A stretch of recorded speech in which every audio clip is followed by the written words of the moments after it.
नमस्कार विद्यार्थियों। मैं राजेंद्र जसूजा, व्याख्याता, शासकीय सुभाष उत्कृष्ट विद्यालय, आप सभी का स्वागत करता हूं। बच्चों, आज हम व्यवसाय अध्ययन विषय के अंतर्गत अध्याय क्रमांक 3 समझेंगे।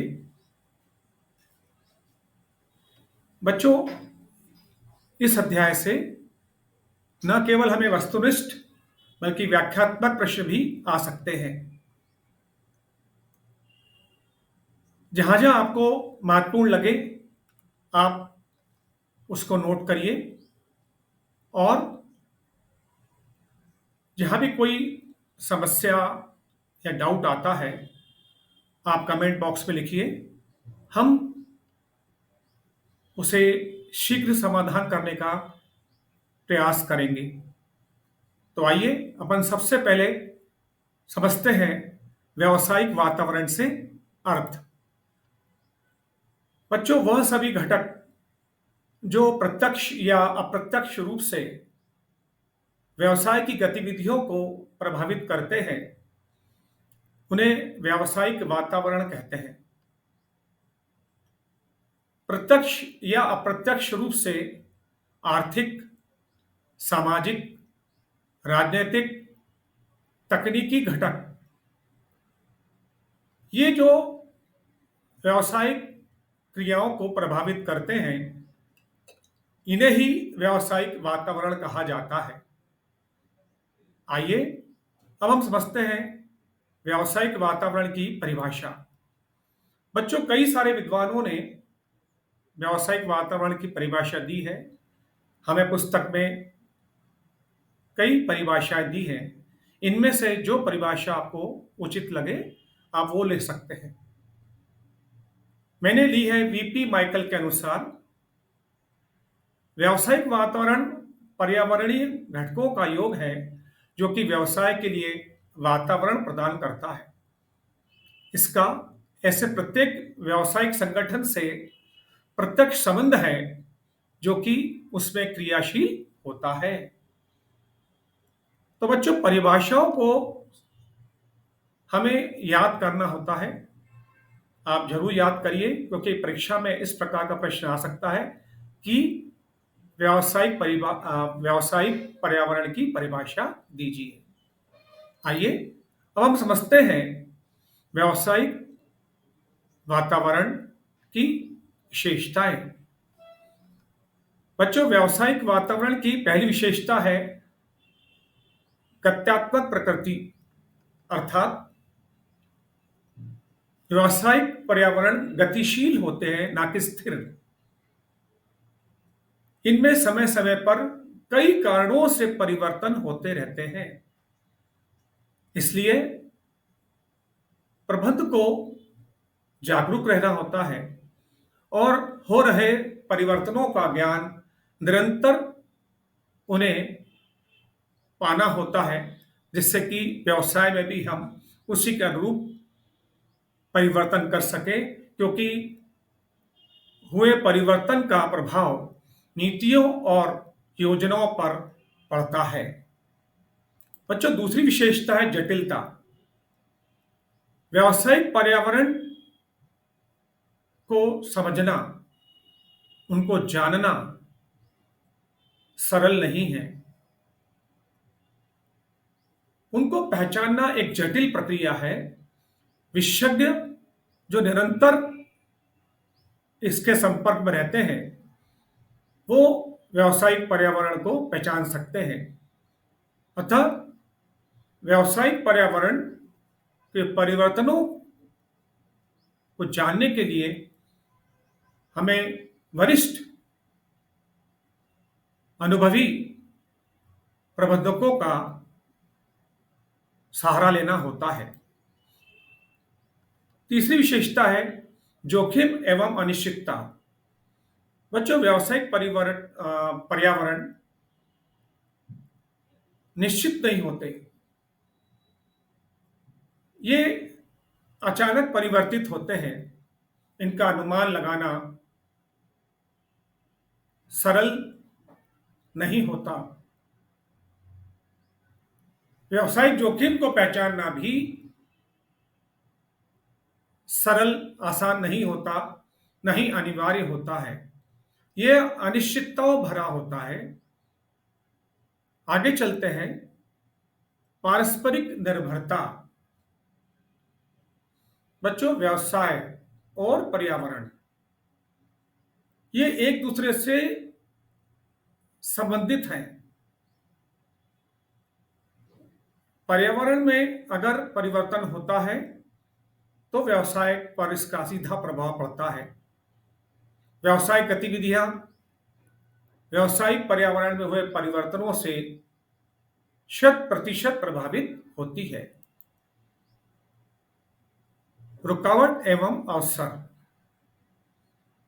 बच्चों, व्यावसायिक परिवर्तन व्यावसायिक पर्यावरण के कारण होती है। ये सकारात्मक अथवा नकारात्मक दोनों हो सकते हैं। ये हमारे प्रोग्रेस में, हमारी प्रगति में रुकावट भी पैदा कर सकते हैं और हो सकता है कि हमें और उज्जवल प्रोग्रेसिव होने के लिए अवसर प्रदान करें। तो दोनों चीजें संभव होती हैं व्यावसायिक पर्यावरण की बदौलत। तो बच्चों, इसमें इस प्रकार का प्रश्न आपको आ सकता है कि व्यावसायिक पर्यावरण की कोई 2 विशेषताएं या 4 विशेषताएं बताइए।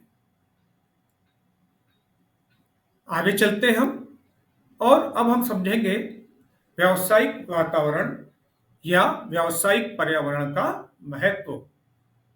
यानी प्रबंध जगत को व्यावसायिक वातावरण के निरंतर अध्ययन से क्या क्या लाभ होते हैं, आइए अब हम मिलकर इसको समझेंगे।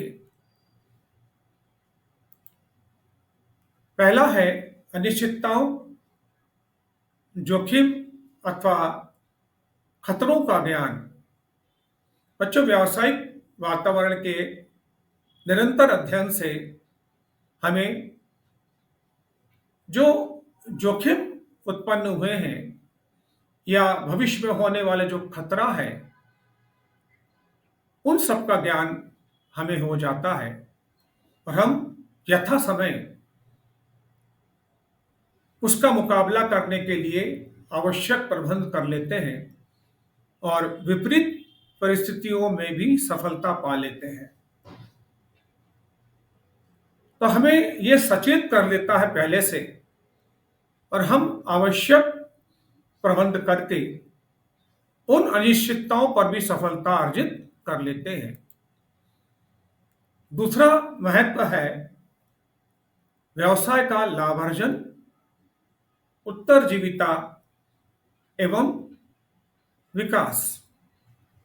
जैसा कि हम सभी जानते हैं बच्चों, व्यवसाय का मुख्य उद्देश्य होता है अधिकतम लाभ अर्जित करना, और व्यावसायिक वातावरण के निरंतर अध्ययन से न केवल व्यवसाय का निरंतर विकास होता है, विस्तार होता है, सुधार होता है, जिससे कि हमारे लाभ अर्जन शक्ति में वृद्धि होती है। हम दिन प्रतिदिन विकास करते हैं। सुदृढ़ता या कमजोरियों की जानकारी देने में सहायक। बच्चों, व्यावसायिक वातावरण हमारी शक्ति, हमारी ताकत बताता है, वहीं हमारी कमजोरियों के बारे में भी हमको अवश्य जानकारी देता है। इसके अध्ययन से प्रबंध को ये ज्ञात हो जाता है कि हम किन किन क्षेत्रों में कमजोर हैं, वीक हैं, हमें कहां कहां पर सुधार करने की आवश्यकता है। हम उसी के अनुसार प्रयास करते हैं और हमारी कमजोरियों को, हमारी कमियों को हम सुधार लेते हैं। बच्चों, चौथा जो लाभ है वो है अवसरों का सदुपयोग। व्यावसायिक पर्यावरण के निरंतर अध्ययन से हम हमारे सुअवसरों को जान लेते हैं और उसका लाभ उठाते हैं। बच्चों, जैसा कि एक पुराना उदाहरण आपके सामने प्रस्तुत कर रहा हूं, निरमा कंपनी जो कि डिटर्जेंट बनाता है, निरमा कंपनी ने लघु इकाई के रूप में मान्यता प्राप्त कर छूट का लाभ उठाया और उसके उपरांत इतनी गति करी कि अंतर्राष्ट्रीय कंपनी को भी इसने चुनौतियां दी और अंतर्राष्ट्रीय स्तर पर इसने अपना स्थान बनाया। आज हम सब जानते हैं निरमा वॉशिंग पाउडर को। तो एक उदाहरण है कि हम अवसरों को किस प्रकार अपना विकास का आधार बना सकते हैं। बच्चों, अगला लाभ है भावी मोर्चाबंदी करने में सहायक। रणनीति मोर्चाबंदी यह प्रबंध के लिए अत्यधिक आवश्यक है। हमारे जो प्रतियोगी हैं बाजार में, ये हमें निरंतर चुनौतियां देते हैं। इन प्रतियोगियों का सामना करने के लिए, बल्कि उनके ऊपर विजय पाने के लिए, हमें व्यावसायिक पर्यावरण का निरंतर अध्ययन करना आवश्यक है, जिससे हमें आवश्यक सूचनाएं मिलें और हम उसके अनुरूप भावी योजनाएं बनाकर उनका कड़ाई से पालन करें। तो भावी मोर्चाबंदी का आधार व्यावसायिक पर्यावरण होता है। तो देखिए विद्यार्थियों, ये महत्वपूर्ण प्रश्न है। व्यावसायिक पर्यावरण का महत्व बताइए। इसको जरूर से तैयार करिएगा, ऐसे प्रश्न एग्जाम में आते हैं। आगे चलते हैं हम, और अब हम समझेंगे एक अन्य महत्वपूर्ण प्रश्न, वह है व्यावसायिक वातावरण के घटक या आयाम या तत्व। इसे कहते हैं एलिमेंट्स ऑफ बिजनेस एनवायरनमेंट। आइए हम सबसे पहले देखते हैं आर्थिक आयाम। बच्चों, आर्थिक वातावरण 3 भागों में बटा है। आर्थिक दशाएं, आर्थिक नीतियां, आर्थिक प्रणालियां। ये तीनों व्यवसाय को सीधा प्रभावित करती है। आर्थिक दशाएं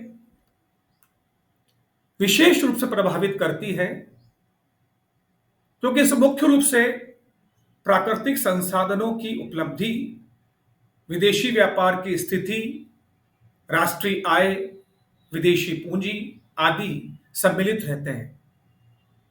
हमें इसका निरंतर अध्ययन करना अत्यधिक आवश्यक है। आर्थिक नीतियां। बच्चों, जो मौद्रिक नीतियां हैं, औद्योगिक नीतियां हैं, विदेशी व्यापार नीति है अथवा कर नीति, अर्थात सरकार द्वारा जो जो नीतियां तैयार की जा रही हैं, प्रस्तुत की गई हैं, या उसमें कोई परिवर्तन किया गया है, हमें इसका ज्ञान होना अत्यधिक आवश्यक है, जिससे कि हम नीतियों में हुए परिवर्तनों के अनुरूप प्रबंधकीय क्षेत्र में भी आवश्यक परिवर्तन कर सके। तो आर्थिक नीतियां आर्थिक आयाम का एक महत्वपूर्ण भाग है। आर्थिक प्रणालियां भी बच्चों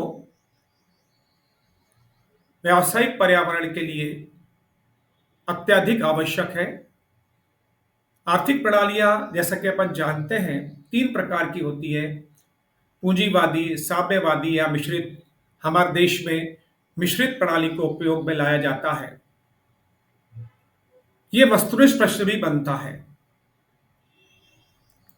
बच्चों, अगला आयाम है राजनीतिक आयाम या राजनीतिक वातावरण।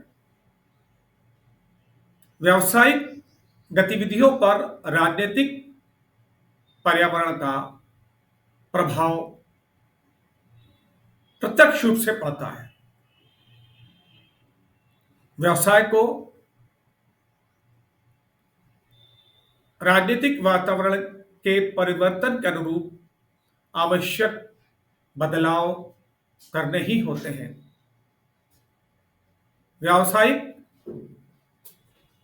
पर्यावरण ये राजनीतिक वातावरण से सीधा संबंधित होता है। अतः ये आवश्यक है प्रबंध समिति के लिए कि राजनीतिक वातावरण का निरंतर अध्ययन करे और उसके अनुरूप जहां जहां परिवर्तन करने की आवश्यकता है वो समय पर करे। अगला है बच्चों सामाजिक तथा सांस्कृतिक वातावरण। इसको कहते हैं सोशल एंड कल्चरल एनवायरनमेंट। सामाजिक वातावरण के अंतर्गत सामाजिक मूल्य, सामाजिक परंपराएं, सामाजिक संस्थाएं, सामाजिक मान्यताएं आदि शामिल हैं। सांस्कृतिक वातावरण परंपराओं, रीतियों से संबंधित होते हैं। अर्थात कहने का तात्पर्य यह है कि समाज और संस्कृति प्रबंध का आधार होता है। इसलिए प्रबंध समिति को सामाजिक ज्ञान का होना अत्यावश्यक है। समाज की मांग के अनुसार, रीति रिवाजों में हुए परिवर्तनों के अनुसार हमें हमारी व्यावसायिक गतिविधियों में भी परिवर्तन लाने होते हैं। अगला है बच्चों वैधानिक वातावरण। पूरी व्यावसायिक प्रक्रियाएं, व्यावसायिक गतिविधियां हमारे वैधानिक वातावरण पर निर्भर होती है। वैधानिक वातावरण जहां कई सारी सुविधाएं प्रदान करता है, वहीं दूसरी ओर कई सारे प्रतिबंध भी लगाता है। तो प्रबंध समिति को दी गई सुविधाएं और लगाए गए प्रतिबंध दोनों का ज्ञान होना आवश्यक है। कानून में हुए परिवर्तनों का निरंतर अध्ययन प्रबंध समिति को करना अत्यावश्यक होता है।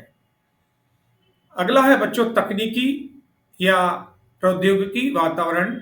इसको टेक्निकल एनवायरनमेंट भी कहते हैं। बच्चों उत्पादन, निर्माण की प्रक्रियाएं उपयोग में लाई जा रही तकनीक पर निर्भर होती है।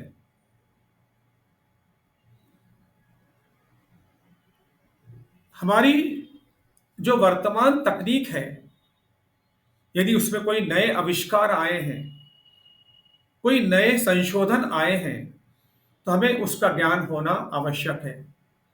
हमें जागरूक रहना आवश्यक है जिससे कि हम नई तकनीक को अपनाएं और उसका लाभ उठा सकें। तो प्रौद्योगिकी और तकनीकी वातावरण व्यवसाय को प्रत्यक्ष रूप से प्रभावित करते हैं। अतः इसका निरंतर अध्ययन करना प्रबंध समिति के लिए अत्यावश्यक होता है। बच्चों अगला है हमारा उदारीकरण। बच्चों जो नई आर्थिक नीति लगाई गई 1991 में, उसके 3 महत्वपूर्ण पहलू थे: उदारीकरण, वैश्वीकरण और निजीकरण। नई आर्थिक नीति 1991 में लागू हुई जिससे कि देश की उन्नति शीघ्रता से हो। उसका पहला महत्वपूर्ण पहलू था उदारीकरण यानी लिबरलाइजेशन।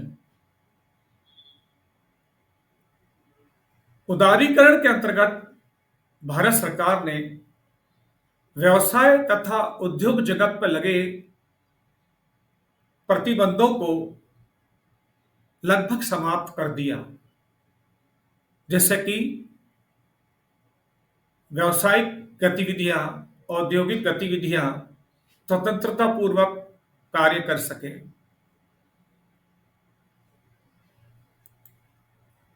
बच्चों उदारीकरण की जो विशेषताएं हैं वो आपके सम्मुख हैं। उदारीकरण के अंतर्गत अनिवार्य लाइसेंस प्रथा को समाप्त किया गया। कुछ उद्योग जगत को छोड़कर बाकी उद्योगों से लाइसेंस की अनिवार्यता को समाप्त किया गया, जिससे कि अधिक से अधिक लोग उद्योग स्थापित करें और देश में तेजी से उत्पादन हो सके। उदारीकरण के अंतर्गत वस्तुओं और सेवाओं को एक स्थान से दूसरे स्थान पर ले जाने हेतु जो प्रतिबंध लगाए गए थे उनको भी हटाया गया, जिससे कि क्रय विक्रय आयात निर्यात सरलतापूर्वक किया जा सके। तीसरी विशेषता है बच्चों उदारीकरण की। उदारीकरण के अंतर्गत वस्तुओं और सेवाओं के मूल्य के निर्धारण में स्वतंत्रता प्रदान की गई, अर्थात प्रबंध अब स्वतंत्र है अपनी वस्तुओं और सेवाओं के मूल्य निर्धारण के लिए। वे अपनी योजना के अनुसार वस्तुओं और सेवाओं का मूल्य निर्धारित कर सकते हैं। चौथी विशेषता है बच्चों व्यवसाय क्रियाओं के पैमानों का स्वतंत्र निर्धारण करना। उदारीकरण के उपरांत व्यवसाय क्रियाओं के पैमाने का स्वतंत्र निर्धारण प्रबंध कर सकता है। वो अपने संसाधन अपनी योजनाओं के अनुरूप इसमें जो भी आवश्यक परिवर्तन करना चाहे कर सकता है। बच्चों जैसा कि अपन पांचवी विशेषता को देख पा रहे हैं, विदेशी पूंजी एवं तकनीक को आकर्षित करने को सरल बनाना। यानी जो भारतीय उद्योग जगत है, यदि उन्हें विदेशी पूंजी की आवश्यकता है, विदेशी टेक्नोलॉजी की जरूरत है, तो हम उसको भी उदारीकरण के फलस्वरूप आसानी से प्राप्त कर सकते हैं। तो बच्चों इसमें हमें ध्यान देना होगा कि परीक्षा में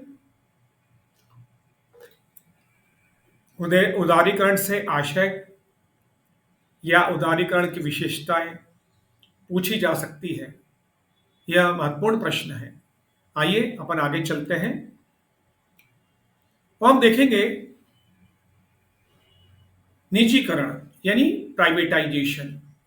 यह दूसरा तत्व है। नई आर्थिक नीति 1991 में जो आवश्यक परिवर्तन किए गए उसमें निजीकरण एक अत्यावश्यक एक महत्वपूर्ण परिवर्तन है। क्या है इसका आशय? निजीकरण वह प्रक्रिया है जिसके अंतर्गत सार्वजनिक क्षेत्र के किसी उपक्रम को पूर्णतः या अंशतः निजी स्वामित्व में परिवर्तित कर दिया जाता है। तो बच्चों निजीकरण के अंतर्गत वह सभी क्रियाएं उत्पादन जो कि पहले सार्वजनिक क्षेत्र के पास थी, अब उन्हीं क्षेत्रों में निजी स्वामित्व वाले उपक्रमों को भी प्रवेश दे दिया गया, जिससे कि देश में उत्पाद सेवाएं प्रचुर मात्रा में उचित दरों पर उपलब्ध हो सके। आइए अब हम देखते हैं निजीकरण की विशेषताएं। बच्चों पहली विशेषता है कि निजीकरण के उपरांत सार्वजनिक क्षेत्रों की भूमिका कम हो गई और निजी क्षेत्र की भूमिका बढ़ गई। सार्वजनिक क्षेत्र का जो रोल था उन्हें कम कर दिया गया और जो प्राइवेट सेक्टर है उनमें स्वतंत्रता दी गई, जिससे कि वो महत्वपूर्ण भूमिका निभा सके। दूसरी विशेषता है राजकोषीय बोझ में को कम करना। निजीकरण के उपरांत सरकार का राजकीय जो एक बर्डन था, राजकोषीय बोझ, वो कम हुआ।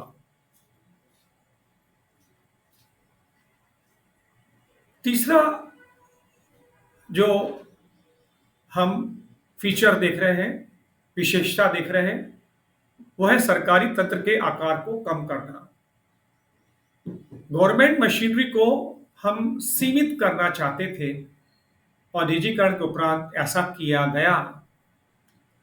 निजीकरण के कारण सरकारी तंत्र के आकार को कम कर दिया गया। चौथी विशेषता है प्रबंध को बेहतर करना। बच्चों, निजीकरण के उपरांत उपक्रमों के प्रबंध को बेहतर किया गया, जिससे कि आर्थिक विकास की गति तेज हुई। पांचवी विशेषता है सरकारी कोषों में वृद्धि। बच्चों, निजीकरण के कारण कई सारे निजी क्षेत्र उत्पाद और सेवा के क्षेत्र में अग्रसर हुए, जिससे देश में सरकार को बहुत बड़ी मात्रा में कर मिलने लगा, विदेशी मुद्राएं प्राप्त होने लगी, इससे सरकारी कोषों में वृद्धि हुई। अंतिम विशेषता है सार्वजनिक क्षेत्र के लिए सुरक्षित उद्योगों को निजी क्षेत्र के लिए खोलकर प्रतियोगिता में वृद्धि करना। यानी जो हमारे प्राइवेट सेक्टर है, उनको हमने आमंत्रित किया आगे बढ़ने के लिए, जिससे कि वो सार्वजनिक क्षेत्र के साथ अन्य विदेशी क्षेत्रों के साथ प्रतियोगिता कर सके। अब बच्चों, तीसरी जो महत्वपूर्ण परिवर्तन हमको देखने को मिला, वो था वैश्वीकरण, यानी ग्लोबलाइजेशन। वैश्वीकरण ये क्या है, इसका क्या आशय है, आइए अब हम मिलकर समझते हैं। वैश्वीकरण अर्थात संपूर्ण संसार एक बाजार, अर्थात वैश्वीकरण वह प्रक्रिया है जिसके अंतर्गत वैश्विक अर्थव्यवस्था को हम खुलेपन में ले आते हैं, संपूर्ण विश्व को एक बाजार बना देते हैं, स्वतंत्रता पूर्वक आयात और निर्यात संभव हो पाता है, संपूर्ण संसार एक बाजार के रूप में तैयार होता है, जिससे हम विदेशी व्यापार में आ रही कठिनाइयों को समाप्त कर पाते हैं। आइए अपन देखते हैं अब वैश्वीकरण की विशेषताएं। तो बच्चों, हमें परीक्षा में इस प्रकार का प्रश्न आ सकता है कि वैश्वीकरण से क्या आशय है, या वैश्वीकरण की विशेषताएं बताइए। तो पहली विशेषता है वैश्वीकरण के फलस्वरूप विश्व की अर्थव्यवस्था को एकीकृत किया गया, अर्थात देश की आर्थिक क्रियाओं को राष्ट्रीय सीमा से आगे विस्तारित किया गया। दूसरी विशेषता है वस्तु, सेवाएं, पूंजी, तकनीक अथवा श्रम संबंधी जो हमारी समस्याएं थी, वो अंतर्राष्ट्रीय बाजारों के आ जाने से समाधित हुई। उस समस्या के ऊपर हमने नियंत्रण पाया। अंतर्राष्ट्रीय क्षेत्र के उत्पादक हमारे देश में आए और विभिन्न सुविधाएं, तकनीक आसानी से उपलब्ध होने लगी। तीसरी विशेषता है बहुराष्ट्रीय कंपनियों का विस्तार। जो मल्टीनेशनल कंपनीज हैं, इनको आगे बढ़ने का मौका मिला वैश्वीकरण के फलस्वरूप, और उनका तेजी से विस्तार हुआ। और चौथी विशेषता है बच्चों, वैश्वीकरण के कारण अन्य देशों से विनिमय में तेजी से वृद्धि हुई, आयात और निर्यात तेजी से विकसित हुआ। तो ये थी बच्चों वैश्वीकरण की विशेषताएं। आइए अपन आगे चलते हैं और अब समझते हैं विमुद्रीकरण यानी डीमोनेटाइजेशन। बच्चों, विमुद्रीकरण यानी डीमोनेटाइजेशन क्या है, इसका क्या अर्थ है, हम सबसे पहले यह समझेंगे। विमुद्रीकरण से क्या आशय है बच्चों, कि जब देश की प्रचलित मुद्रा को सरकार प्रतिबंधित कर देती है, उसे विमुद्रीकरण कहते हैं। तो देश की कोई भी मुद्रा के प्रचलन को सरकार अगर रोक देती है, प्रतिबंधित कर देती है, तो उसे विमुद्रीकरण कहते हैं। बच्चों, भारत में विमुद्रीकरण 16 जनवरी 1978 को स्वतंत्रता के बाद पहली बार हुआ, और उसके उपरांत 8 नवंबर 2016 को विमुद्रीकरण किया गया, और देश की सरकार ने 500 रुपए और 1000 रुपए के नोट के प्रचलन को प्रतिबंधित किया।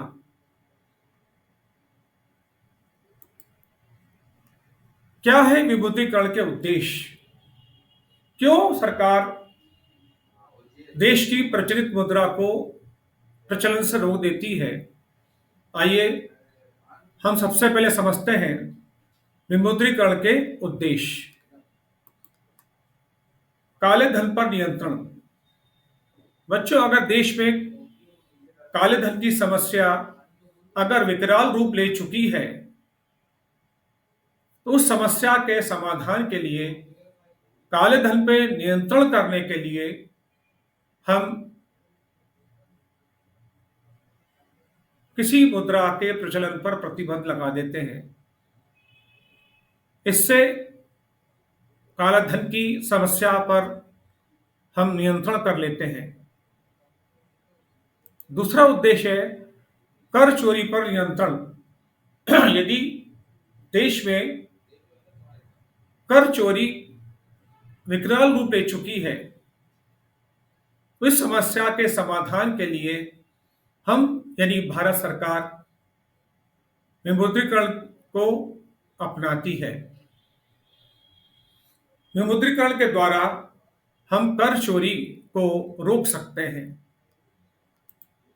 तीसरा है आतंकवाद पर नियंत्रण। यदि विदेशी ताकतें देश में आतंकवाद को बढ़ाने के लिए गैर कानूनी तरीके से मुद्राएं आतंकवादियों को उपलब्ध करा रही है, तो देश पर आतंकवाद का जो संकट आया है, उस पर नियंत्रण पाने के लिए विमुद्रीकरण को अपनाया जाता है, जिससे कि आतंकवाद पर नियंत्रण पाया जा सके। अगला है जाली नोटों पर प्रतिबंध। बच्चों, यदि देश में नकली मुद्राएं, जाली नोट तैयार किए जा रहे हैं, जो देश की अर्थव्यवस्था को चौपट कर देते हैं, तो ऐसी समस्या का समाधान हम विमुद्रीकरण के द्वारा करते हैं, जिससे कि जाली नोटों की समस्या से हो रहे दुष्प्रभावों को हम समाप्त कर सकें।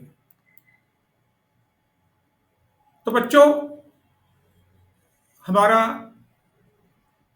विमुद्रीकरण का एक अंतिम उद्देश्य हम और देखते हैं, नकदी रहित अर्थव्यवस्था।